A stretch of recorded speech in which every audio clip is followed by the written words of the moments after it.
ان الحمد للہ نحمده ونستعینه ونستغفره ونعوذ باللہ من شرور انفسنا ومن سیئات اعمالنا من يهده اللہ فلا مضل له ومن يضلل فلا هادی له واشهد ان لا الہ الا اللہ وحدہ لا شریک له واشهد ان محمدا عبدہ ورسولہ اما بعد فان خیر الحدیث کتاب اللہ وخیر الہدی ہدی محمد صلی اللہ علیہ وآلہ وسلم وشر الامور محدثاتها وکل محدثۃ بدعہ وکل بدعۃ ضلالہ وکل ضلالۃ فی النار۔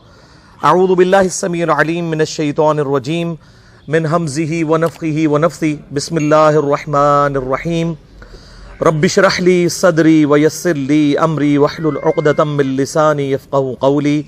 بسم اللہ الرحمن الرحیم ان اللہ وملائکتہ یصلون علی النبی یا ایہا الذین آمنوا صلوا علیہ وسلموا تسلیما۔ دروشی پڑھیں۔ اللہم صلی علی محمد وعلی آل محمد کما صلیت علی ابراہیم وعلی آل ابراہیم انک حمید مجید۔ اللہم بارک علی محمد وعلی آل محمد کما بارکت علی ابراہیم وعلی آل ابراہیم انک حمید مجید۔ اللہم ربنا آتنا فی الدنیا حسنۃ وفی الآخرۃ حسنۃ وقنا عذاب النار۔ ربنا آتنا من لدنک رحمۃ وہیئ لنا من امرنا رشدا۔ لا الہ الا انت سبحانک انی کنت من الظالمین۔ حسبنا اللہ ونعم الوکیل ولا حول ولا قوة الا باللہ العلی العظیم۔ یا حی یا قیوم برحمتک استغیث۔ الحمدللہ آج 8 مارچ 2018 کو جمعرات کے دن ہم اپنی ایک بہن کی دعائے مغفرت کے لیے اور ان کے سوگ میں شریک ہونے کے لیے یہاں پر موجود ہیں۔ صحیح بخاری اور صحیح مسلم کی متفق علیہ حدیث ہے کہ امام کائنات سید الاولین والآخرین شفیع المذنبین رحمۃ للعالمین سیدنا و مولانا امام اعظم محمد رسول اللہ صلی اللہ علیہ وآلہ وسلم نے ارشاد فرمایا، جو عورت بھی اللہ اور یوم آخرت پر ایمان رکھتی ہے اس کے لیے یہ حلال نہیں ہے کہ 3 دن سے زیادہ کسی کی میت پر سوگ کرے سوائے اپنے شوہر کے، اور وہ 4 مہینہ اور 10 دن۔ تو یعنی 3 دن سے زیادہ سوگ نہیں ہونا چاہیے۔ تو ہماری یہ بہن بڑی ینگ ایج میں ہی اللہ کو پیاری ہوگی، آلموسٹ ان کی 45 ایئرس ایج تھی، اور انہوں نے ڈاکٹر فرحت ہاشمی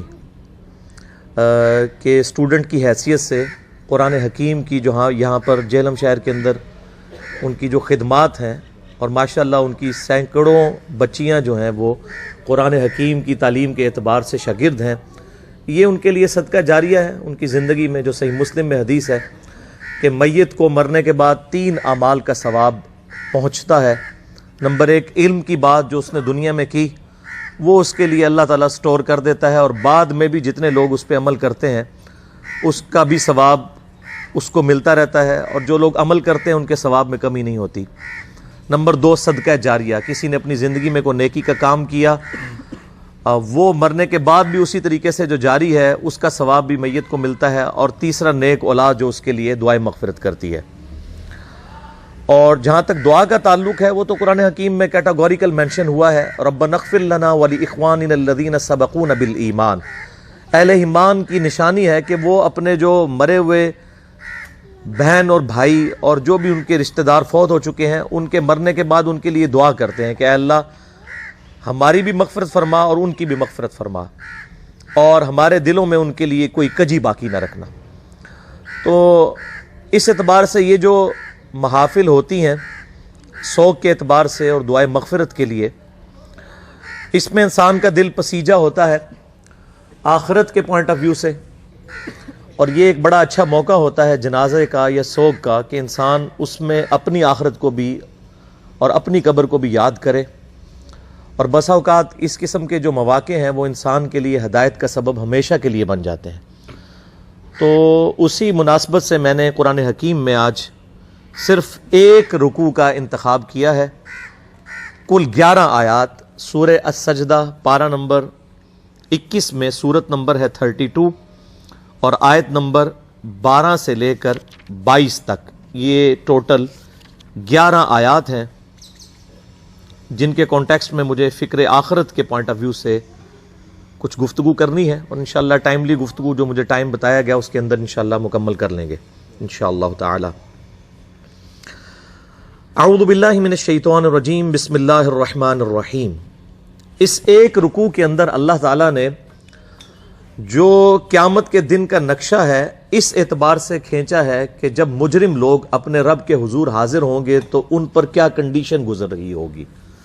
اور یہ اللہ تعالیٰ کا بڑا کرم ہے کہ اس نے ہماری موت سے پہلے آخرت کی قیامت قائم ہونے سے پہلے وہ منظر قرآن حکیم کی شکل میں ہمارے سامنے کھینچ دیا ہے، اور لگتا ہے کہ بالکل آخرت کے دن کی ویڈیو چل رہی ہے، تاکہ کوئی شخص قیامت والے دن اللہ تعالیٰ کو اس بات کا گلہ نہ کر سکے کہ یا اللہ مجھے تو دنیا میں پتہ ہی نہیں چلا یہ اتنا سیریس مسئلہ تھا کہ تیرے حضور on the day of judgment accountability ہے، اللہ کے حضور پیشی ہونی ہے، جواب دہی ہونی ہے اپنے اعمال کی.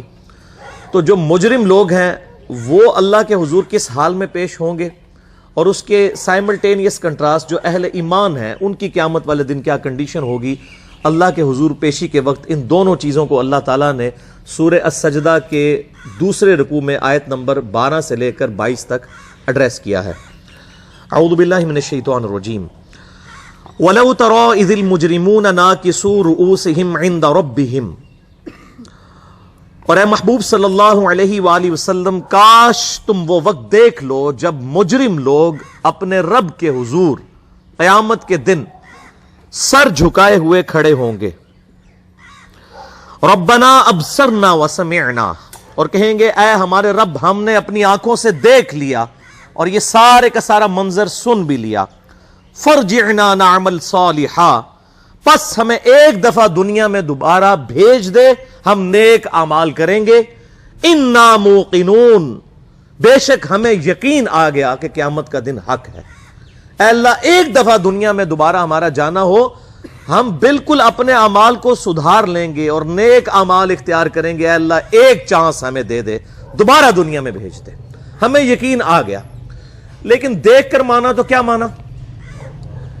سورۃ الملک میں اللہ تعالیٰ نے فرمایا ان الذین یخشون ربہم بالغیب، بے شک جو لوگ بن دیکھے اپنے رب سے ڈرتے ہیں، لہم مغفرۃ و اجر کبیر، ان کے لیے مغفرت اور بڑا اجر ہے.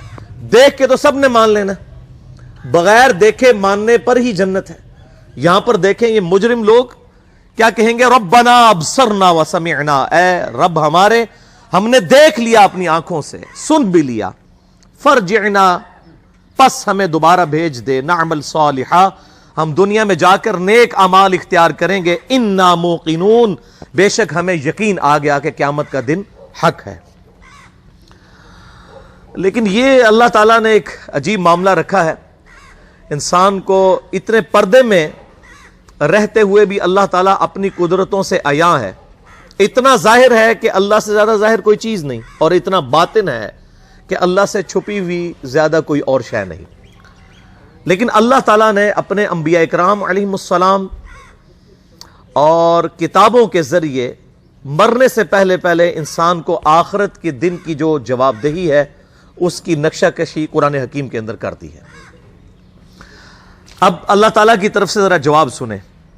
وَلَوْ شِئْنَا لَآتَيْنَا كُلَّ نَفْسٍ هُدَاهَا، اگر ہم ہدایت ہی دینا چاہتے زبردستی تو پوری انسانیت کو ہی ہدایت دے دیتے، سب کو، جن اور انس کو ہدایت دے دیتے. وَلَكِنْ حَقَّ الْقَوْلُ مِنِّي لَأَمْلَأَنَّ جَهَنَّمَ مِنَ الْجِنَّةِ وَالنَّاسِ أَجْمَعِينَ، لیکن میری طرف سے یہ بات طے پا چکی ہے کہ میں ضرور بھر دوں گا دوزخ کو سرکش جنوں اور انسانوں سے. چونکہ یہ میں نے بات طے کر لی ہے لہٰذا میں زبردستی کسی کو ہدایت نہیں دوں گا. ورنہ اللہ کے لیے کیا مسئلہ ہے؟ اللہ تعالیٰ تو آنے واحد میں ایک سیکنڈ کے اندر پوری انسانیت کو ابو بکر، عمر، عثمان و علی رضی اللہ عنہم اجمعین وعلیہم السلام اجمعین بنا دے. اللہ کے لیے کوئی مسئلہ ہے؟ اللہ تعالیٰ فرماتا ہے اگر ہم نے زبردستی ہی ہدایت دینی ہوتی تو ہم نے سب کو ہدایت دے دینی تھی، لیکن اللہ تعالیٰ نے ایسی مخلوق تو پہلے ہی پیدا کی ہوئی ہے زبردستی ہدایت والی، جس کو ہم اپنی کمپیوٹر کی لینگویج میں کہتے ہیں بائی ڈیفالٹ، جو اپنی مرضی سے نہیں بلکہ اللہ تعالیٰ نے اس کو بنایا ہی ایسا ہے کہ وہ اللہ کی تابع فرمان ہے، اور وہ ہیں فرشتے، اللہ کی نافرمانی کر ہی نہیں سکتے۔ انسان اور جن، یہ دو مخلوقات اکاؤنٹیبل ٹھہرائی گئی ہیں، کیوں؟ ان کو اللہ نے ول دی ہے، یہ اپنی مرضی سے رب کو چوائس کرتی ہے، یہ اپنی مرضی سے اللہ کو ٹاپ پرائورٹی مانتی ہے اگر مانے تو۔ اسی لیے کہا گیا نا کہ ہے فرشتے سے بہتر انسان بننا، مگر اس میں لگتی ہے محنت زیادہ۔ واللہ انسان کے پاس یہ جو خوبی ہے اور یہ ایسٹ ہے کہ انسان اپنی مرضی سے اپنے رب کو چوز کرتا ہے، یہ وہ دولت ہے جو حضرت جبرائیل علیہ السلام کے پاس بھی نہیں ہے۔ جبرائیل علیہ السلام اگر اللہ کے تابع فرمان ہے تو اپنی مرضی سے نہیں بلکہ اللہ نے ان کو بائی ڈیفالٹ بنا ہی ایسا ہے۔ انسان تو ان تمام حالات و واقعات میں اپنے رب کو چوز کرتا ہے، اور یہی چیز تو اللہ کو پسند ہے۔ اسی لیے دیکھ لیں جنت فرشتوں کے لیے نہیں ہے، انسانوں کے لیے، اپنی مرضی سے۔ انا ہدیناہ السبیل اما شاکرا و اما کفورا، ہم نے ہدایت کا راستہ واضح کر دیا ہے، چاہے تو شکر گزاری کی روش اختیار کرو، خواہ ناشکری کی۔ اللہ تعالیٰ نے انسان کو دنیا کے اندر اختیار دے دیا، لیکن اس کائنات کی سب سے اہم ترین، سب سے ایلیٹ چیز جو ہے وہ ہدایت ہے۔ یہ آپ کو فٹ پاتھ پہ راہ چلتی ہوئی نہیں ملے گی بلکہ محنت کرنی پڑے گی۔ والذین جاہدوا فینا لنہدینہم سبلنا، جو لوگ ہماری راہ میں کوشش کریں گے ہم ان کے لیے اپنی راہیں کھولیں گے۔ جو کوشش نہیں کرے گا اللہ تعالیٰ بے پرواہ ہے، اللہ تعالیٰ کو کوئی پرواہ نہیں ہے۔ انسان نے اپنی مرضی سے اپنے رب کو چوز کرنا ہے، تو اللہ تبارک و تعالی مائل بکرم ہے ایسے شخص کے لیے۔ تو یہ جو آیا کہ اگر ہم زبردستی ہی ہدایت دینا چاہتے تو جتنے لوگ ہیں ان کو ہدایت دے دیتے، لیکن ہماری طرف سے یہ بات طے پا چکی تھی کہ میں ضرور بھر دوں گا دوزخ کو سرکش لوگوں سے، خواہ وہ جنوں میں سے ہوں یا انسانوں میں سے۔ اور اس کانٹیکسٹ میں سورۃ الاعراف کی آیت میں کہتا ہوں قرآن حکیم کی سخت ترین آیت ہے، اس سے زیادہ کوئی سخت آیت نہیں ہے اس کانٹیکسٹ میں۔ وَلَقَدْ ذَرَأْنَا لِجَهَنَّمَ كَثِيرًا مِنَ الْجِنِّ وَالْإِنسِ، اور بے شک ہم نے کثرت کے ساتھ جن اور انسان پیدا اس لیے کیے ہیں کہ وہ دوزخ میں جائیں۔ یہ کتنی الارمنگ آیت ہے، یہ سورۃ الاعراف آیت نمبر 179 ہے، قرآن حکیم میں کھول کے پڑھ لیجئے گا۔ یہ میں کو اپنی طرف سے بیان نہیں کر رہا، ہمیں جس خدا کا تعارف کروایا گیا نا این جی اوز کے ذریعے اور یہ میٹھی میٹھی باتیں کرنے والے واعظین کی طرف سے، وہ خدا اور ہے، اور جس خدا کا تعارف اللہ کے محبوب صلی اللہ علیہ وآلہ وسلم نے کروایا اس قرآن حکیم کے ذریعے، وہ خدا اور ہے۔ اللہ کا کوئی رشتہ دار نہیں میرے بھائیوں، جس کو پنجابی کہتے ہیں کنو کڈ لو یہ گل۔ سیدنا سعد ابن ابی وقاص رضی اللہ تعالیٰ عنہ کو جب جنگ قادسیہ کے لیے سیدنا عمر فاروق رضی اللہ تعالیٰ عنہ نے روانہ کیا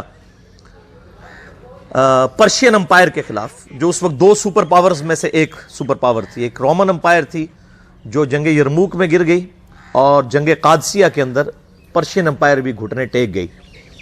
تو سعد ابن ابی وقاص چونکہ نبی علیہ السلام کے ننیحال کے خاندان سے تھے، رشتے میں آپ صلی اللہ علیہ وآلہ وسلم کے ماموں لگتے تھے، تو سیدنا عمر نے ان کو خط لکھا کہ اے سعد اس بات پہ مت اکڑنا کہ تم اللہ کے نبی کے ماموں ہو، یاد رکھنا اللہ کی کسی کے ساتھ کوئی رشتہ داری نہیں ہے، اللہ کا کوئی رشتہ دار نہیں ہے۔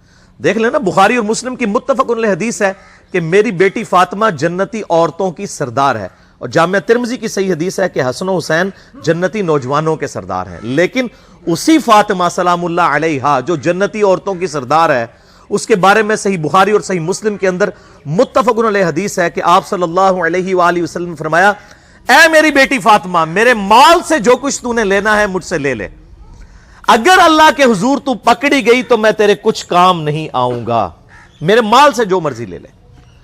یہ آپ کو تو کہا گیا تھا، لیکن ہمیں سنایا گیا تھا کہ کوئی ایسا فرسودہ عقیدہ نہ رکھ لینا کہ بغیر اعمال کے ہی انسان کو جنت مل جائے گی۔ اعمال اور اللہ کی رحمت دونوں چیزیں شامل حال ہوں گی، صرف اعمال بھی کوئی شے نہیں ہے۔ بخاری اور مسلم دونوں میں یہ حدیث موجود ہے کہ آپ صلی اللہ علیہ وآلہ وسلم نے فرمایا کوئی شخص بھی محض اپنے اعمال کی بنیاد پر جنت میں نہیں جائے گا۔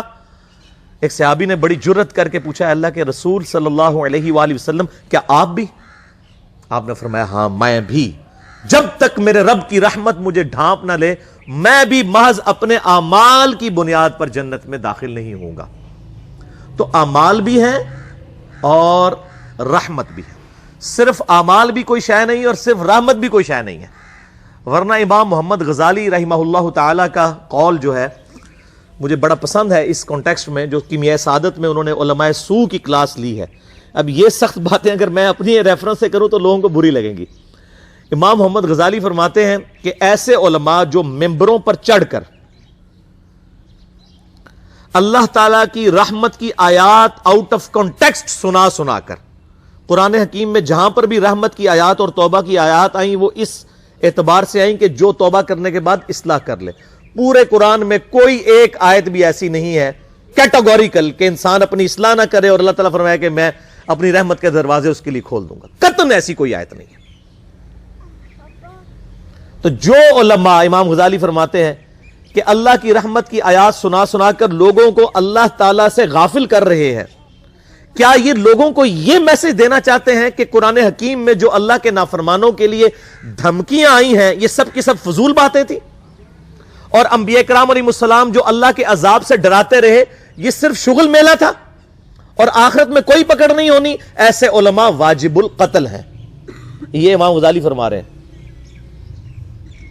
کہ حکومت وقت کا کام ہے کہ ان پر توبہ پیش کرے، ورنہ ان کو قتل کروائے، ان علماء کو جو اللہ تعالیٰ کا یہ غلط تصور پیش کر کے لوگوں کو اللہ کا باغی بنا رہے ہیں۔ اور اکثر وائزین اس وقت یہی ہیں اور لوگ انہی کی باتوں کے اوپر خوش ہیں، انہی این جی اوز کی باتوں کے اوپر خوش ہیں، انہی دنیا دار علماء جو دنیا داروں کو خوش کرنے کے لیے باتیں کرتے رہتے ہیں اور کہتے ہیں اللہ تعالیٰ بڑا غفور رحیم ہے جی، جو مرضی کرو، اللہ نے ساڑی نوازا نہیں چاہیے دیا۔ اور بھائی اللہ نے کب کہا ہے کہ مجھے تمہاری نمازیں چاہیے؟ اللہ تو کہتا ہے تمہیں تمہارے لیے نمازیں چاہیے، اور نماز کو اتنا کیجول بنا لیا ہوا انہوں نے۔ صحیح مسلم کے اندر حدیث ہے، آپ صلی اللہ علیہ وآلہ وسلم نے فرمایا بندے کے کفر اور اسلام کے درمیان فرق ہی نماز ہے۔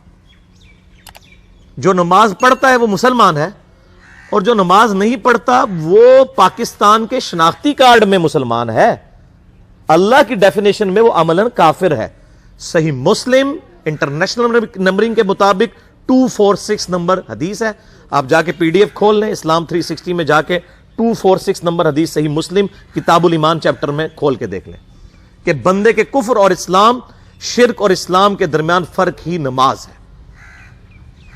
آپ بے شک اپنے آپ کو مسلمان کلیم کرتے رہے، لیکن وہ شناختی کارڈ والا مسلمان ہے، نکاح طلاق والا مسلمان ہے، اس کا جنازہ بھی پڑھ دیا جائے گا، پیدا ہوگا اذان بھی دے دی جائے گی، اللہ کے حضور وہ مسلمان نہیں ہے، وہ بس کلمے کا ہی ہم احترام کرتے ہیں، ادروائز تو عملاً کافر ہے وہ۔ اسی طریقے سے جامعہ ترمذی میں حدیث ہے، سنن نسائی کے اندر حدیث ہے، سنن ابن ماجہ کے اندر حدیث ہے کہ آپ صلی اللہ علیہ وآلہ وسلم نے فرمایا جس نے نماز چھوڑ دی گویا اس نے کفر کیا، من ترک الصلاۃ متعمدا فقد کفر۔ اب اس سے زیادہ اور کیا سخت بات کی جائے کہ کسی کو یقین آئے کہ جس نے جان بوجھ کے نماز چھوڑ دی اس نے کفر کیا۔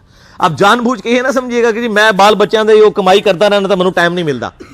جان بوجھ کی ڈیفینیشن بھی نبی علیہ السلام نے بخاری اور مسلم میں موجود ہے کہ اگر کوئی شخص بے ہوش ہو جاتا ہے یا سویا رہ جاتا ہے، یہ دو آپشنز ہیں، یا تیسرا آپشن ہے وہ بھول جاتا ہے، تو جیسے یاد آئے اسی وقت وہ والی نماز پڑھ لے۔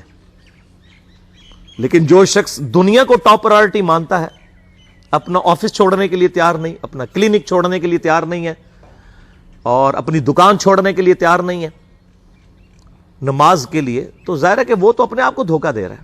اللہ تعالیٰ تو اپنے معاملات کے اندر بالکل اسٹریٹ فارورڈ ہے، بالکل یہ ذہن میں رکھ لیں۔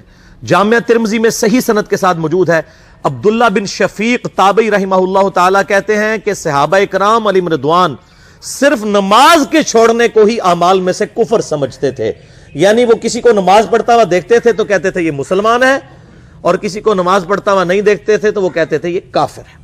یہ جامعہ ترمذی ہے، یہ کوئی سٹوری بک نہیں میں سنا رہا آپ کو۔ مسند احمد میں صحیح سند کے ساتھ حدیث ہے، نبی صلی اللہ علیہ وآلہ وسلم نے معاذ ابن جبل سے فرمایا، معاذ اللہ کے ساتھ کسی کو شریک نہ ٹھہرانا، خواہ تمہارے ٹکڑے ٹکڑے کر دیے جائیں، تمہیں سولی پہ چڑھا دیا جائے، تمہیں آگ میں جلا دیا جائے، اللہ کے ساتھ کسی کو شریک نہ ٹھہرانا، اور نماز بھی نہ چھوڑنا، کیونکہ جس نے نماز چھوڑ دی اللہ تعالیٰ کے ذمہ کرم سے وہ نکل گیا، اللہ کے حضور اس کے لیے کوئی حصہ نہیں ہے جس نے نماز چھوڑ دی۔ کتنا کرٹیکل ایشو ہے۔ اور اسی طریقے سے مسند احمد میں ہی ایک اور حدیث ہے کہ آپ صلی اللہ علیہ وآلہ وسلم نے فرمایا، جس شخص نے اپنی زندگی میں نماز کی حفاظت کی، قیامت والے دن وہ نماز اس کے لیے نور ہوگی، نجات ہوگی، اور اس کے حق میں دلیل ہوگی، اور جس نے نمازوں کی حفاظت نہیں کی اس کے لیے قیامت والے دن کوئی نجات، کوئی نور اور کوئی دلیل نہیں ہوگی، الٹا اس کا حشر قارون، فرعون اور ابی ابن خلف کے ساتھ ہوگا، والعیاذ باللہ تعالی۔ یہاں تو ہم کہہ دیتے ہیں یا اللہ جو کچھ بھی ہے تیرے محبوب کی امت سے ہے، یعنی یا اللہ ہم نے تو اپنی اصلاح کوئی نہیں کرنی، ہمیں اسی طریقے سے ہی قبول کر لے، والعیاذ باللہ تعالی۔ اور کچھ ویسے علماء کا بھی اس میں بڑا برا کردار ہے کہ انہوں نے نماز کو بھی اتنا مشکل فرض بنا کے پیش کیا ہے کہ ایک عام آدمی کے لیے، اور جو دنیاوی معاملات کے اندر بھی انوالو ہے، اور کسی ایسی عورت کے لیے جس کے کئی بچے ہیں، مطلب اس روٹین کے اندر اس نماز کو مینج کرنا مشکل ہو جاتا ہے۔ ہمیں تو عشاء کی صرف 17 رکعتیں بتا دی گئی ہیں، حالانکہ 24 گھنٹے کے اندر ٹوٹل نماز کی رکعتیں 17 ہیں جن کی اکاؤنٹیبلٹی ہے۔ اور میں یہ بڑے وثوق کے ساتھ ایک ذمہ دار مبلغ کی حیثیت سے یہ بات کر رہا ہوں۔ آپ صحیح بخاری اور صحیح مسلم کھول کے دیکھ لیں، فرض نمازوں کی تعداد جو ہے وہ 5 آئی ہے، اور ان کی رکعتوں کی تعداد بھی بیان ہو گئی ہے۔ فجر کے 2 فرض، ظہر کے 4 فرض، عصر کے 4، مغرب کے 3 اور عشاء کے 4، اور سفر میں سارے 2 فرض ہیں، مغرب کے 3 ہیں۔ یہ ٹوٹل 17 رکھتے ہیں جن کی اکاؤنٹیبلٹی ہے۔ باقی جنہ گڑ پاؤ گے انہ میٹھا، وہ ساری نفلی عبادت ہے۔ وہ بخاری اور مسلم دونوں میں حدیث ہے، جس نے فرض کے علاوہ 12 رکعتوں میں استقامت کی، اور وہ 12 رکعتیں آپ صلی اللہ علیہ وآلہ وسلم نے پڑھ کے بھی بتائیں، اور امہات المومنین میں سے سیدہ عائشہ نے، سیدہ ام سلمہ نے، سیدہ ام حبیبہ رضی اللہ عنہن نے روایت بھی کی کہ 2 فجر سے پہلے، 4 ظہر سے پہلے، 2 ظہر کے بعد، 2 مغرب کے بعد، 2 عشاء کے بعد، یہ 12 سنت موقدہ، جس نے یہ پڑھی اسے جنت میں محل ملے گا۔ اگر کوئی نہیں پڑھتا تو گنہگاری والا معاملہ کوئی نہیں ہے۔ اسی طریقے سے اس کے علاوہ ایک اور وطر کی نماز ہے جو سنت موقدہ ہے۔ وہ سیدنا مولا علی رضی اللہ تعالیٰ عنہ علیہ السلام کا قول ہے کہ وطر سنت ہے، سنت ہے، سنت ہے، مگر اسے مت چھوڑو۔ ہے سنت ہے لیکن تاکیدی ہے۔ آپ صلی اللہ علیہ وآلہ وسلم نے سفر میں بھی وطر اور فجر کی 2 سنتیں پڑھی ہیں، لیکن یہ صرف افضلیت کے اعتبار سے تاکیدی ہیں، ان کی کاؤنٹیبلٹی کوئی نہیں ہے۔ البتہ یہ ضرور ہے، سنن ابی داؤد میں ایک حدیث ہے کہ جس کی قیامت والے دن فرضوں میں کوتاہی نکل آئے گی تو اللہ تعالیٰ فرمائے گا میرے بندوں کی جو نفلی اور سنت عبادت ہے اس کو تول لو اور فرضوں کے ایکویلنٹ قبول کر لو۔ تو آپ اگر سنتیں پڑھیں گے تو اس کے ایکویلنٹ نفلوں کی کوتاہی پوری ہو جائے گی، ادروائز اکاؤنٹیبلٹی اس کی کوئی نہیں ہے، یہ ذہن میں رکھیے گا۔ صحیح بخاری اور مسلم دونوں میں حدیث موجود ہے، ایک صحابی آئے، انہوں نے کہا یا رسول اللہ صلی اللہ علیہ وآلہ وسلم، میں جنت میں جانا چاہتا ہوں، مجھے کوئی شارٹ کٹ بتا دیں۔ آپ صلی اللہ علیہ وآلہ وسلم نے فرمایا اسلام لانے کے بعد نماز، فرض نماز کو قائم رکھ، پھر فرمایا فرض زکوٰۃ ادا کر، فرض روزے دے، روزے جو ہیں وہ ان کو ادا کر اور روزے رکھ۔ حج اس وقت فرض نہیں ہوا تھا، وہ زندگی میں ایک بار ہے۔ تو اس نے کہا یا رسول اللہ صلی اللہ علیہ وآلہ وسلم، جتنا آپ نے مجھے بتایا نہ میں اس میں ایڈ کروں گا نہ اس میں سے کوئی چیز مائنس کروں گا، اور یہ کہہ کے وہ چلا گیا۔ آپ صلی اللہ علیہ وآلہ وسلم نے فرمایا اگر کسی نے کسی جنتی شخص کو دیکھنا ہے تو اس کو دیکھ لو، جو یہ کہہ کے گیا کہ میں فرض نماز سے زیادہ کوئی نماز نہیں پڑھوں گا، صرف فرض روزہ ہی رکھوں گا، فرض زکوٰۃ ہی دوں گا۔ اب روزہ اور زکوٰۃ میں تو ہمارے علماء کو اور عام پبلک کو بھی جو دیندار لوگ ہیں ان کو ہضم ہوتی ہے کہ کوئی شخص یہ نہیں کہتا کہ بھئی پیر اور جمعرات کا روزہ، صحیح مسلم میں حدیث ہے کہ آپ صلی اللہ علیہ وآلہ وسلم کے نفلی روزوں کی یہ روٹین تھی۔ کوئی آپ کو یہ نہیں کہے گا کہ جس نے جمعرات اور پیر کا روزہ نہ رکھا اس کے رمضان کے روزے ہی قبول نہیں ہوں گے، کوئی کہتا ہے؟ کیونکہ ان کو پتہ وہ نفلی ہے۔ اسی طریقے سے زکوٰۃ تو صرف 2.5% ہے نا، باقی تو نفلی صدقات ہیں جتنے مرضی دیں۔ کوئی شخص نہیں کہتا کہ نفلی صدقہ نہ دیا تو آپ کی زکوٰۃ بھی قبول نہیں ہوگی، الٹا یہ کہتے ہیں او بس جی زکوٰۃ دے لو تو باقی سارا مال پاک ہے۔ لیکن جب فرض نماز کی باری آتی ہے تو اس وقت وہ 12 رکھتے ہیں بھی سنت موقدہ بیچ میں گھسیٹ دیتے ہیں، وہ بھی صرف فضیلت ہے۔ ٹوٹل 17 رکھتے ہیں، 2 فجر کی، 4 ظہر، 4 عصر، 3 مغرب، 4 عشاء. یہ میں کو اپنے لیے گراؤنڈ نہیں بنا رہا، میں تو الحمدللہ اس کے علاوہ بھی نفلی عبادت کرتا ہوں، لیکن میں بتا رہا ہوں خدا کے لیے لوگوں کو دین ایسا مشکل نہ پیش کریں کہ جو نبی علیہ السلام نے امت کو وہ دین نہیں دیا ہوا. اپنی مرضی سے انجیکٹ نہ کریں دین، لوگوں کے لیے مشکلات نہ کھڑی کریں، ان کو فرض نماز تک رکھے. پھر انشاءاللہ کئی لوگوں کو میں نے اس نے نماز شروع کروائی، انہوں نے سنت نماز بھی، نوافل بھی شروع کر دی ہیں، لیکن آپ کم از کم وہ ڈیٹم لیول تو اچیو کروائیں لوگوں کا. لیکن فرض نماز کی باری آتی ہے، کہتے ہیں نہیں جی سنتے بھی حصہ ہیں. کہاں سے میرے بھائیوں حصہ ہیں؟ وہ 17 رکھتے ہیں، سنتیں پڑھیں گے ثواب ہے، نہیں پڑھتے گناہ کوئی نہیں ہے. تو کم از کم فرض تو ادا کریں. اس کے لیے آپ کو ٹوٹل 24 گھنٹے میں میرا خیال ہے 40 منٹ بھی نہیں چاہیے فرض پڑھنے کے لیے. تو اس کے اوپر تو استقامت کم از کم ہم اختیار کریں. اور چھوٹی چھوٹی جو نٹی گٹیز ہیں ان کو تو ہم نے اتنا فالو کیا ہوا ہے، اور فرض نماز کے بارے میں ہم اتنے کیجول ہو جاتے ہیں. تو یہ فرض نماز کی امپورٹنس اس حوالے سے ضروری تھی، اس لیے میں نے ساتھ ہی بیان کر دی. اللہ تعالیٰ فرماتا ہے کہ میری طرف سے یہ بات طے پا چکی ہے کہ میں ضرور بھر دوں گا دوزخ کو سرکش جنوں اور انسانوں سے. اور وہ کیوں؟ وَلَقَدْ ذَرَأْنَا لِجَهَنَّمَ كَثِيرًا مِنَ الْجِنِّ وَالْإِنسِ، سورۃ الاعراف آیت نمبر 179، کہ میری طرف سے یہ بات طے پا چکی ہے کہ میں دوزخ کو بھر دوں گا سرکش جنوں اور انسانوں سے، اور میں نے کثرت کے ساتھ جن اور انسان پیدا ہی دوزخ کے لیے کیے.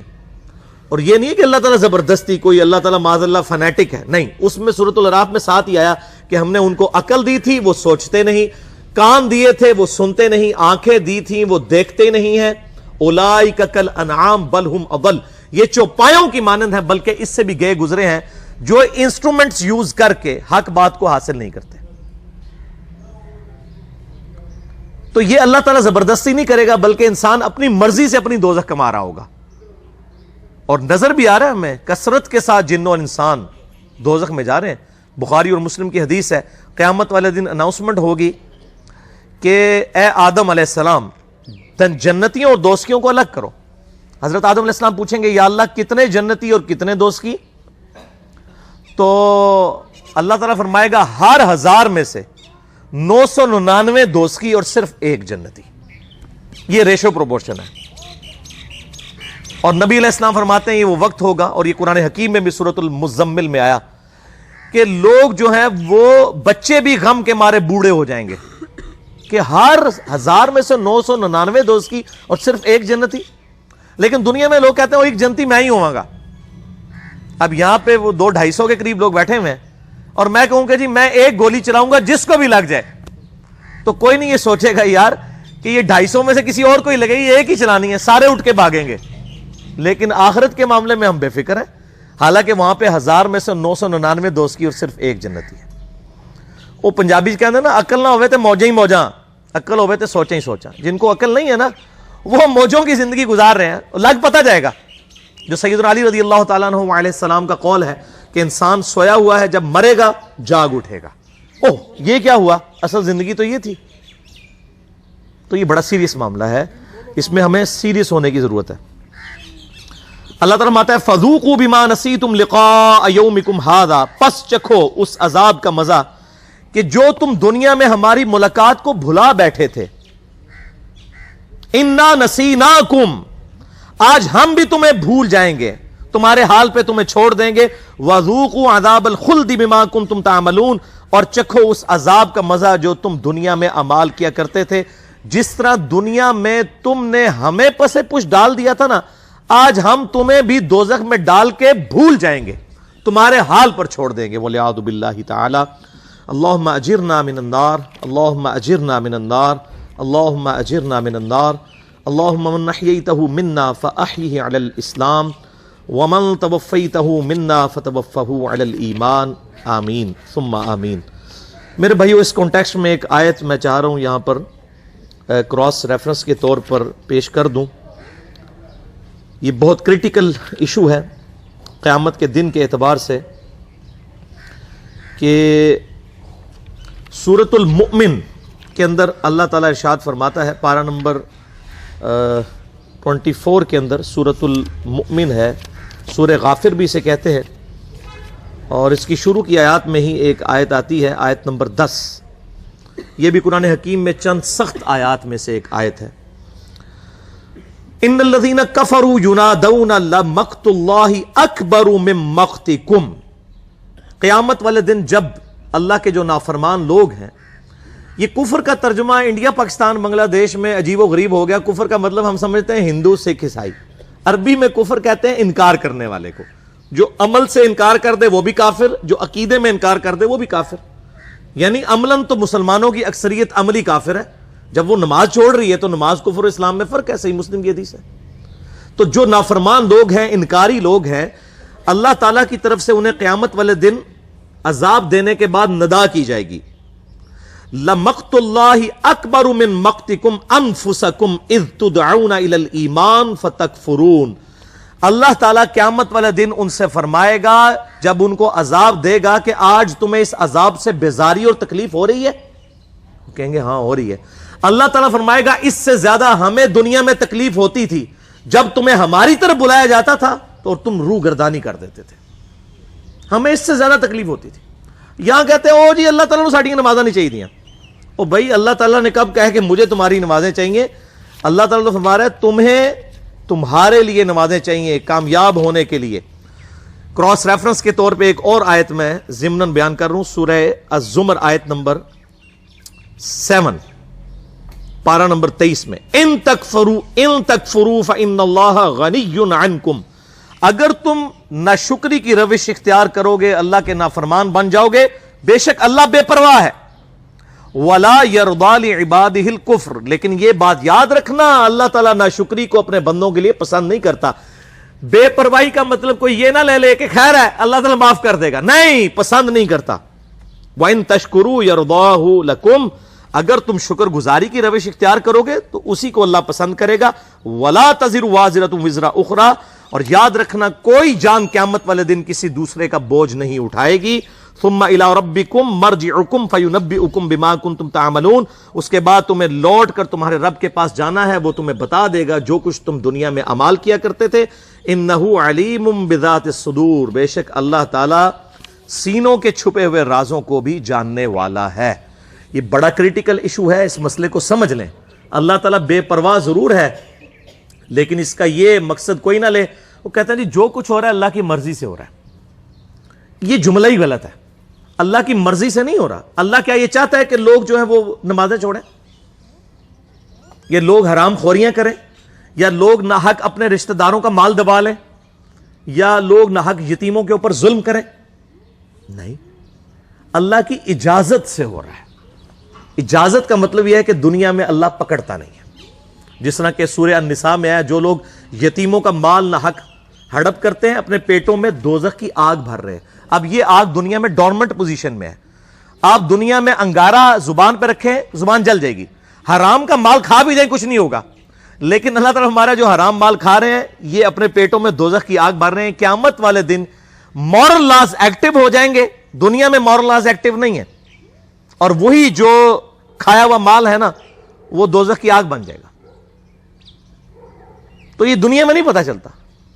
تو اجازت سے ہو رہا ہے اس حوالے سے کہ اللہ تعالیٰ فوراً پکڑ نہیں کرتا. ورنہ تو اذان کی آواز آئے اور کوئی نماز پڑھنے کے لیے مسجد میں نہ جائے تو اس کو تو اسی وقت زمین میں دھانس جانا چاہیے. لیکن اللہ تعالیٰ نے اجازت دی ہوئی ہے، اختیار ہے، تمہاری مرضی ہے. انا ہدیناہ السبیل. ہم نے ہدایت کا راستہ واضح کر دیا. اما شاکرا و اما کفورا.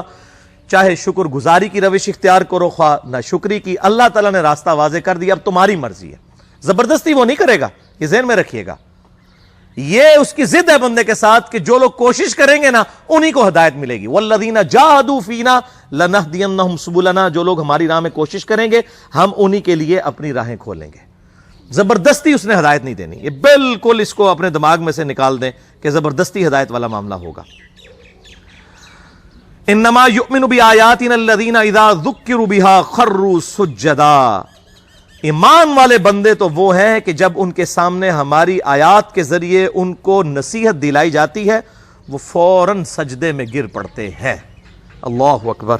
سبحان ربی العلی سبحان ربی العلی سبحان ربی العلی. یہ ٹو باؤ ڈاؤن کرنا کافی ہے. صحیح بخاری کے اندر موجود ہے کہ عبداللہ بن عمر رضی اللہ تعالیٰ عنہ قرآن حکیم بغیر وضو کے بھی پڑھ رہے ہوتے تھے اور اس دوران جب آیت سجدہ آتی تھی تو بغیر وضو کے ہی اسی حالت میں سواری پہ بیٹھے ہوئے ٹو باؤ ڈاؤن کر کے سجدہ تلاوت کر لیتے تھے. اس کے لیے ماتھا لگانا ضروری نہیں, وہ اعلیٰ ترین درجہ ہے.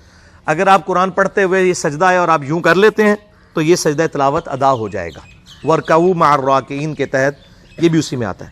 تو اللہ تعالیٰ ہمارے اہل ایمان وہ ہیں, ہماری آیات سے جب ان کو نصیحت کی جاتی ہے وہ سجدے میں یعنی ٹو باؤ ڈاؤن کرتے ہیں. وَسَبَّحُوا بِحَمْدِهِمْ, اور وہ اپنے رب کی تسبیح کرتے ہیں اس کی حمد کے ساتھ. وَهُمْ لَا يَسْتَكْبِرُونَ, اور ان میں تکبر نہیں ہوتا, اکڑ نہیں ہوتی اہل ایمان کے اندر. یہ تکبر کے اندر پوری قیامت مضمر ہے میرے بھائیوں. صحیح مسلم میں حدیث کہ آپ صلی اللہ علیہ وآلہ وسلم نے فرمایا جس شخص کے دل میں رائی کے دانے کے برابر بھی تکبر ہوا وہ جنت میں نہیں جائے گا. ایک صحابی نے عرض کی یا رسول اللہ صلی اللہ علیہ وآلہ وسلم, بسا اوقات ہمارا دل کرتا ہے کہ ہمارے کپڑے خوبصورت ہوں, ہماری جوتیاں خوبصورت ہوں, ہم اچھے دکھیں, کیا یہ بھی تکبر ہے؟ تو آپ صلی اللہ علیہ وآلہ وسلم نے فرمایا یہ تکبر نہیں ہے, بلکہ اللہ بھی خوبصورت ہے اور خوبصورتی کو پسند فرماتا ہے. تکبر یہ نہیں ہے کہ تم اچھا لباس پہنو یا اچھی جوتیاں پہنو یا اچھے دکھو, بلکہ تکبر یہ ہے کہ تم حق بات سے اناد کر دو اور دوسروں کو حقیر سمجھو. یعنی کسی شخص پہ حقیقت کھل گئی کہ نماز پڑھے بغیر میں مسلمان نہیں ہوں, اب پھر بھی وہ اکڑا ہوا ہے, وہ ہے متکبر. اگر کسی نے اچھے کپڑے پہنے ہوئے ہیں لیکن اس کے باوجود وہ دوسروں کو حقیر سمجھ رہا ہے تو متکبر ہے, اور اگر وہ اچھے کپڑے پہن کے دوسروں کو حقیر نہیں سمجھ رہا کوئی متکبر نہیں ہے. حق بات سے اناد کرنا, اس سے روگردانی کرنا, یہ اصل تکبر ہے.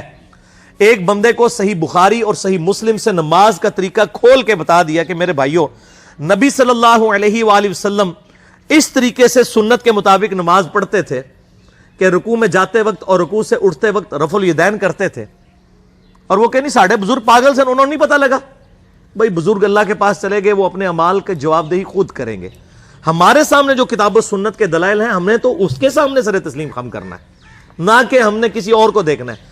ہمارے لیے تو آئیڈیل ہمارے محبوب صلی اللہ علیہ وآلہ وسلم کی مبارک ذات ہے, نہ کہ کسی دنیا دار شخص کی یا ہمارے آباء و اجداد ہمارے لیے آئیڈیل ہے. لقد کان لکم فی رسول اللہ اسوۃ حسنہ, بے شک رسول اللہ صلی اللہ علیہ وآلہ وسلم کی زندگی میں تمہارے لیے بہترین نمونہ ہے. الحمدللہ. تو یہ تکبر کی میں نے ڈیفینیشن بھی بتا دی اس حوالے سے. اللہ تعالیٰ فرماتا ہے دنیا میں ان کی حالت کیا تھی, تتجافا جنوبہم عن المضاجع یدعون ربہم خوفا وطمعا. ہمارے نیک بندے وہ تھے کہ ان کی پیٹھیں جو ہیں وہ اپنی خوابگاہوں سے اپنے بستروں سے الگ رہتی تھیں, اور وہ خوف اور لالچ میں ہمیں پکارا کرتے تھے. خوف کس کا؟ آخرت کے دن کا. اور لالچ کس کی؟ جنت کی لالچ. اور یہ جو صوفیاء کے ہاں ایک بڑی مشہور بات آئی اور سیدنا علی کی طرف بھی یہ جھوٹا قول منسوب کیا گیا کہ میں اللہ کے خوف یا جنت کی لالچ میں عبادت نہیں کرتا, یہ بالکل جھوٹ ہے. یہ تو قرآن کے خلاف ہے. یہ آیت دیکھ لیں کہ اہل ایمان کی نشانی ہے کہ وہ اللہ سے خوف بھی کھاتے ہیں اور اللہ سے لالچ بھی رکھتے ہیں جنت کی. مجھے بتائیں جنت کی لالچ کس نے دی ہے؟ اللہ نے. اب کوئی شخص کہتا ہے مجھے جنت نہیں چاہیے, تو وہ کس کو نگیٹ کر رہا ہے؟ اللہ کو. دوزخ کا ڈر کس نے سنایا؟ اللہ نے. اگر وہ کہتا ہے جی مجھے دوزخ کا ڈر نہیں اور عجیب و غریب قسم کی باتیں کرتا ہے, یہ کتاب و سنت کی تعلیمات میں یہ باتیں نہیں, یہ آپ کی جذباتی ڈاکٹرائن ہے, جذباتی جملے ہیں, ان کی کوئی حقیقت نہیں ہے, یہ صرف جذباتی باتیں. اہل ایمان جو ہے وہ تو اللہ تعالیٰ نے سورۃ الفرقان میں فرمایا کہ اہل ایمان تو دعا کرتے ہیں ربنا اصرف عنا عذاب جہنم ان عذابها کان غراما, اے رب ہمارے ہم سے دوزخ کا عذاب پھیر دے, بے شک دوزخ کا عذاب تو ہمارے گلے کا پھندا بن چکا ہے, یہ لٹکتی ہوئی تلوار ہے ہمارے سر کے اوپر, اے اللہ ہمیں دوزخ سے رہائی عطا فرما دے. یہاں پہ کہتے ہیں جی دوزخ کا ڈر نہیں, جنت کی لالچ نہیں ہے. اور اللہ تعالیٰ کیا فرما رہے ہیں کہ اہل ایمان خوف بھی رکھتے ہیں اور امید بھی. وَمِمَّا رَزَقْنَاهُمْ يُنْفِقُونَ, اور ہمارے دیے ہوئے مال میں سے ہماری راہ میں خرچ کرتے ہیں.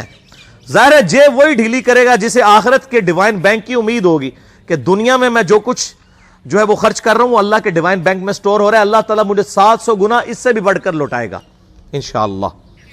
فَلَا تَعْلَمُ نَفْسٌ مَا أُخْفِيَ لَهُم مِّن قُرَّةِ أَعْيُنٍ, پس کسی جان کو نہیں پتا جو کچھ اللہ تعالیٰ نے اس کی نفس کی خواہش والی چیزیں چھپا کے رکھی ہیں, من قرۃ اعین, ان کی آنکھوں کی ٹھنڈک کے لیے جنت میں, جزاء بما کانوا یعملون, جزا ان اعمال کے بدلے میں جو وہ دنیا میں کیا کرتے تھے. اللہ تعالیٰ فرماتا ہے کوئی جان نہیں جانتی کہ اللہ تعالیٰ نے جنت میں اس کے لیے کیا کیا نعمتیں تیار کر رکھی ہیں ان کی آنکھوں کی ٹھنڈک کے لیے. اور اسی کانٹیکسٹ میں بخاری اور مسلم دونوں میں حدیث ہے کہ آپ صلی اللہ علیہ وآلہ وسلم نے سورہ سجدہ کی یہی آیت تلاوت کی اور پھر فرمایا کہ کوئی شخص نہیں جانتا کہ اللہ تعالیٰ نے اس کے لیے جنت میں کون کون سی نعمتیں چھپا رکھی ہیں. اور پھر فرمایا کہ ایسی ایسی نعمتیں چھپا رکھی ہیں جو نہ کسی آنکھ نے دیکھی, نہ کسی کان نے سنی, نہ کسی کے دل پہ ان کا کھٹکا گزرا. اور پھر آپ صلی اللہ علیہ وآلہ وسلم نے یہی آیت تلاوت کی. لیکن ساتھ یہ ہے اعمال کے بدلے میں. دودھ پینے والے مجنون نہیں چاہیے, اعمال کرنے والے.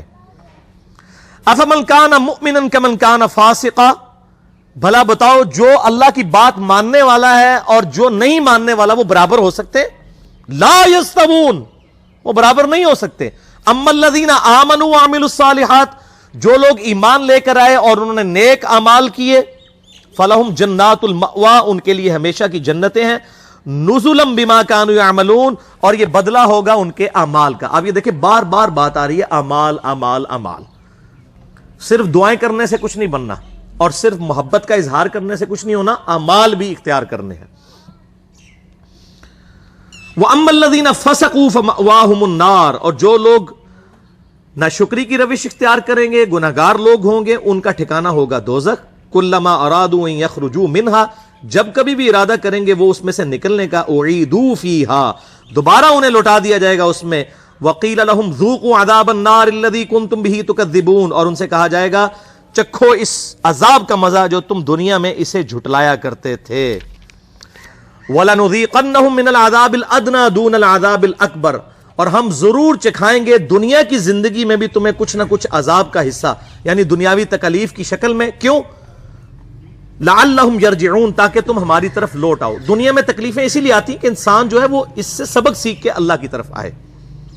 وَمَنْ أَظْلَمُ مِمَّنْ ذُكِّرَ بِآيَاتِ رَبِّهِ, اس سے بڑھ کر ظالم کون ہے کہ جسے اس کی رب کی آیات پڑھ پڑھ کے سنایا جائے, ڈر سنایا جائے کہ بچ جاؤ آخرت کے دن کی جواب دہی کے معاملے میں.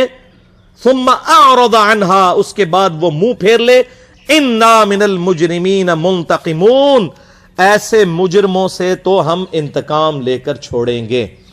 کتنی سخت آیت ہے کہ جو اللہ تعالیٰ کی نصیحت کو کیجول لیتا ہے, اللہ تعالیٰ فرماتا ہے ایسے مجرموں سے ہم انتقام لیں گے. انتقام کا لفظ استعمال کیے. جو اللہ تعالیٰ کی دعوت کو, اس کے محبوب صلی اللہ علیہ وآلہ وسلم کی دعوت کو کیجول لیتے ہیں. یہ ہمارا یہ رکوع مکمل ہو گیا. اب 2-3 حدیثیں سنا کے میں اس کو کنکلوڈ کرتا ہوں. میرے بھائیوں, یہ دنیا کی زندگی عارضی ہے, آخرت میں پہنچ کے یہ سارے ایشوز ریزالو ہو جائیں گے. صحیح مسلم کی حدیث ہے کہ آپ صلی اللہ علیہ وآلہ وسلم نے فرمایا جب جنتی جنت میں داخل ہوں گے تو پہلی ان کو خوشخبری یہ دی جائے گی کہ جنتیوں تمہیں مبارک ہو, آج کے بعد تم کبھی نہیں مرو گے, ہمیشہ زندہ رہو گے. موت ختم ہو جائے گی. جو بخاری میں آتا ہے کہ موت مینڈے کی شکل میں لا کے میدان محشر میں قتل کر دی جائے گی. جنتیوں کے لیے خوشخبری ہوگی کہ اب ہمیں جنت سے نکالا نہیں جائے گا, اور دوزخیوں کے لیے اس میں عذاب ہوگا کہ ہمیں موت نہیں آئے گی. تو مسلم شریف کے الفاظ ہیں, پہلی خوشخبری جنت میں داخل ہو جانے کے بعد کہ مبارک ہو, آج کے بعد تمہیں کبھی موت نہیں آئے گی. نمبر 2, آج کے بعد تم کبھی بوڑھے نہیں ہوگے, ہمیشہ جوان رہو گے, 30 سال عمر رہے گی. نمبر 3, کبھی بیمار نہیں پڑو گے, ہمیشہ ہی تندرست رہو گے. نمبر 4, کبھی بدحال نہیں ہوگے, ہمیشہ خوشحال رہو گے. اور 5ویں خوشخبری تو سب سے اوپر ہے کہ آج کے بعد اللہ تم سے کبھی ناراض نہیں ہوگا, ہمیشہ راضی ہی رہے گا. جنت میں کوئی ایسا عمل نہیں ہوگا کہ جس کی وجہ سے اللہ تعالیٰ ناراض ہو.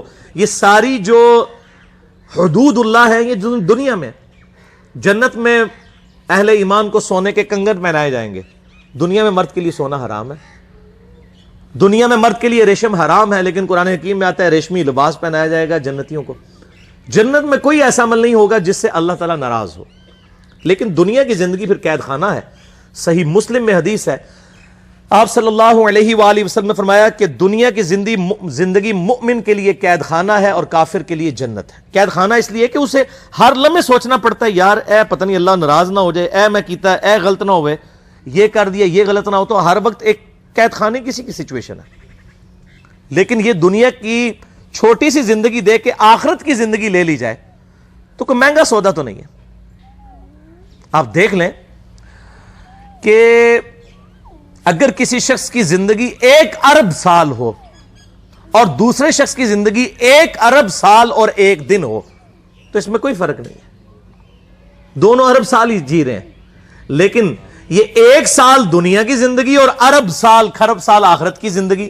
اگر کوئی یہ 1 سال کی یا 1 دن کی زندگی دے کے وہ ارب سال کی زندگی کما لے, وہ فائدے میں ہے, یا جو یہ 1 دن کی زندگی جو ہے اس کو عیاشی سے گزار کے 1 ارب سال کی زندگی گنوا دے.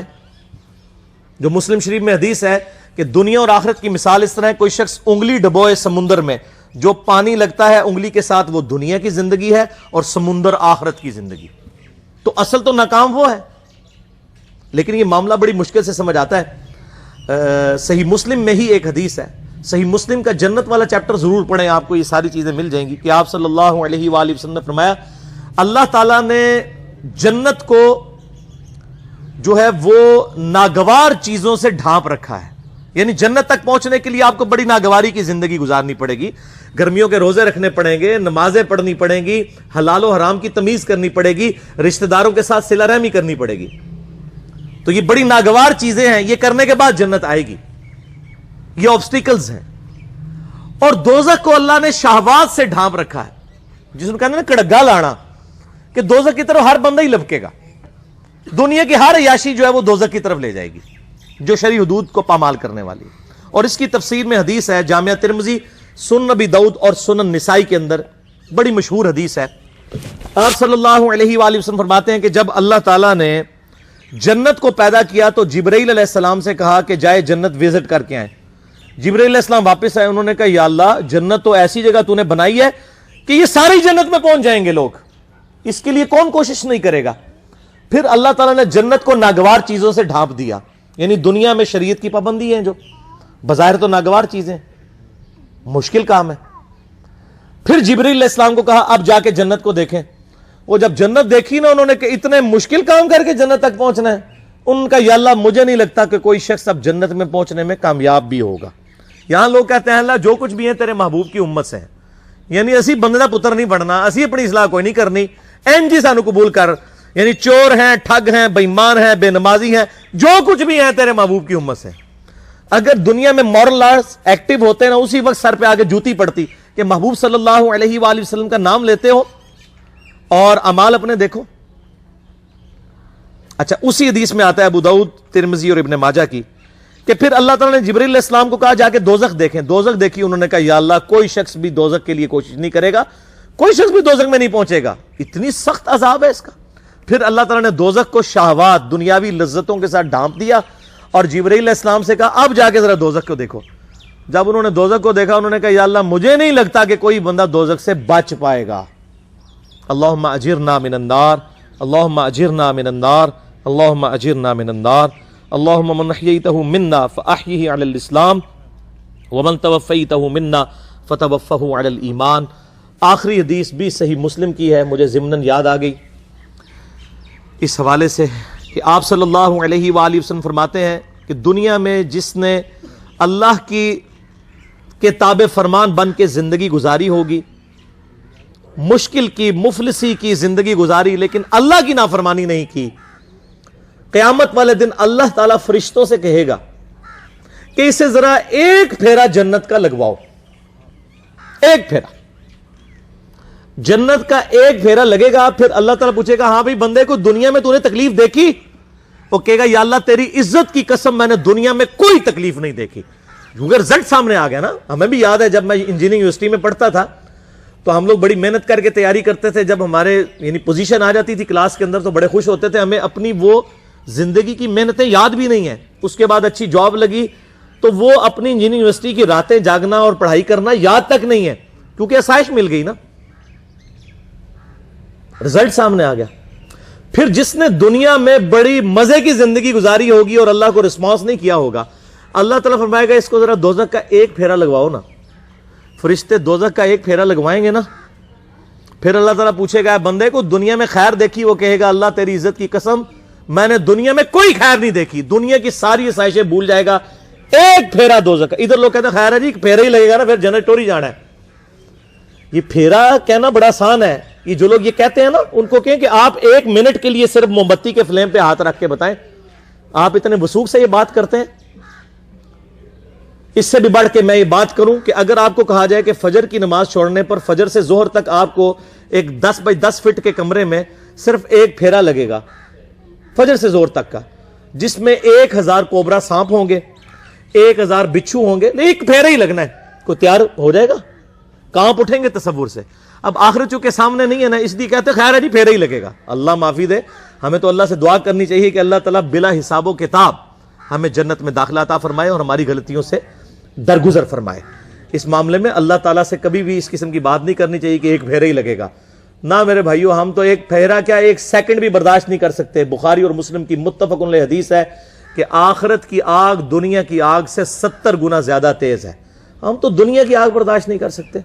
تو اتنے وثوق کے ساتھ اس قسم کی باتیں کرنا یہ بہت دیدہ دلیری ہے اللہ تعالیٰ کے اوپر. اس حوالے سے اللہ سے ڈرنا چاہیے.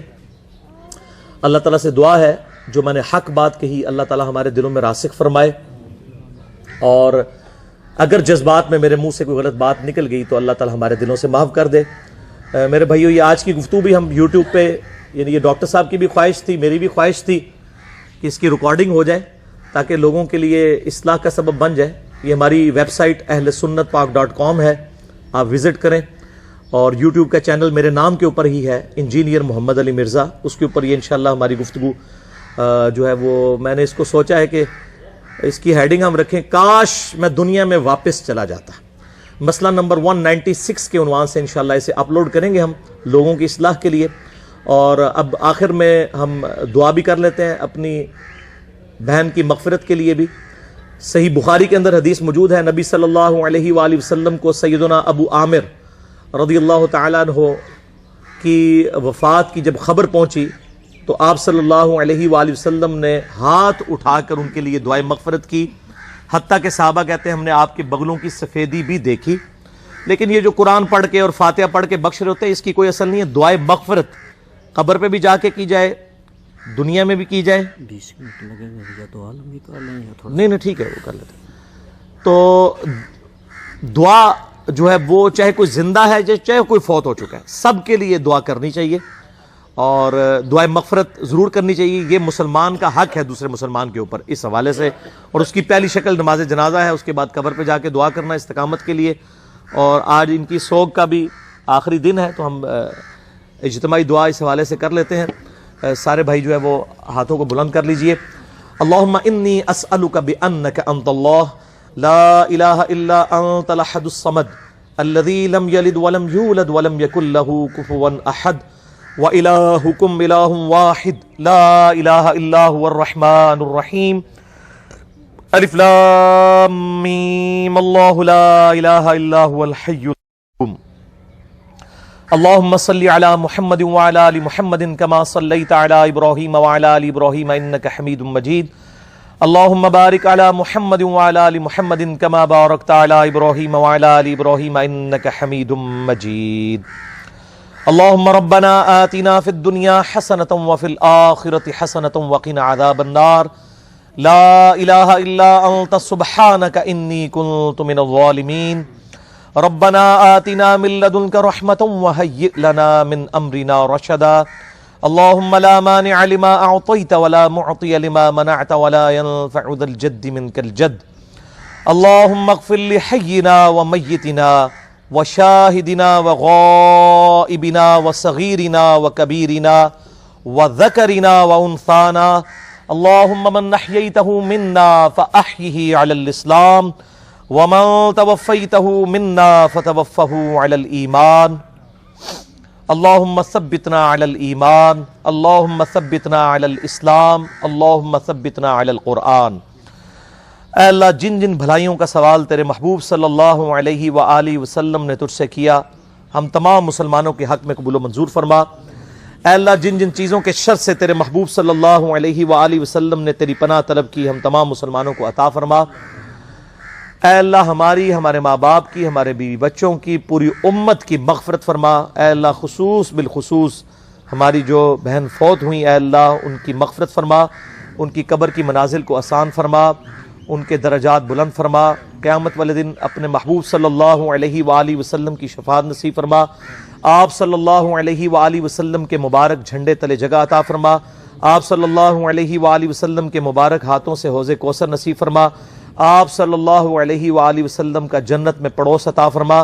یہ تمام دعائیں ہم تمام مسلمانوں کے حق میں قبول و منظور فرما۔ اے اللہ حاضرین کے جتنے بھی چھوٹے بڑے رشتہ دار فوت ہو چکے، اے اللہ ان تمام کے حق میں بھی یہ دعائیں قبول و منظور فرما۔ اے اللہ ہماری، ہمارے ماں باپ کی، ہمارے بیوی بچوں کی، سارے رشتہ داروں کی، پوری دنیا کے مسلمانوں کی تمام دینی، دنیاوی، جسمانی، روحانی، ظاہری، باطنی پریشانیاں، تکلیف، مصیبتیں، دکھ، بیماریاں، دشواریاں دور فرما، اور جن جن بھلائیوں کا سوال تیرے محبوب صلی اللہ علیہ وآلہ وسلم نے تجھ سے کیا، ان تمام کے حق میں قبول و منظور فرما، اور جن جن چیزوں کے شر سے تیرے محبوب صلی اللہ علیہ وآلہ وسلم نے تیری پناہ طلب کی، تمام مسلمانوں کو عطا فرما۔ اے اللہ پوری دنیا میں مسلمان جہاں بھی کافروں کے خلاف برسر پیکار ہیں، اے اللہ غیب سے ان کی مدد فرما، ان کی عزت اور آبرو کی حفاظت فرما۔